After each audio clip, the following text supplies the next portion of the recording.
Ow! The movie.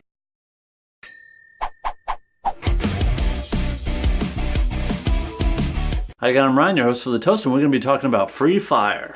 Now, this is kind of an odd way to start off, but I gotta mention the Elevation logo. It's a cool logo. I've seen a lot of production company logos in my time.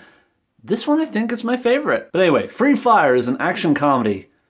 Well, more of action than comedy. But does just shooting guns make it an action movie? Guys, this is really hard to categorize.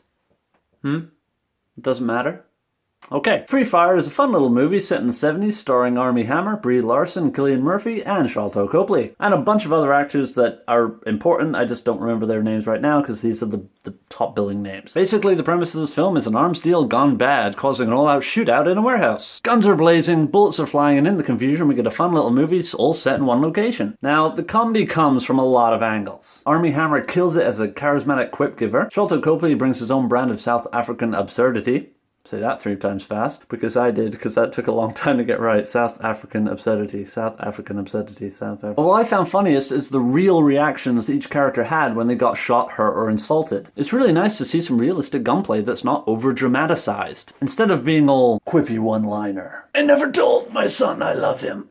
Instead we get more, oh, that hurt, you piece of Honestly, the most cringe-inducing part of the movie isn't even caused by a bullet. Now, because all this takes place in one warehouse, the story is very, very contained. So you'd think we'd learn a lot more and really start connecting with each one of these characters. But really, you don't. Now, by the end of the movie, I really did not know who to root for, but it's not the kind of movie where you have to pick favorites. Now, I enjoyed Free Fire, but I didn't love it, or not as nearly as much as the trailers led me on to believe I would. Now, the trailers did a good job of selling it as a dark, funny, Guy Ritchie-style comedy, but unfortunately, all the good stuff in the movie is what you see in the trailer. Classic case of trailer being better than the movie. That's why I'm going to say Free Fire is beans on toast.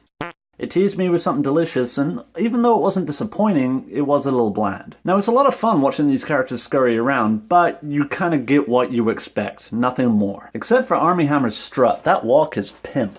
Anyway, if you want to see more from me, click away, and I'll catch you next time. Cheers!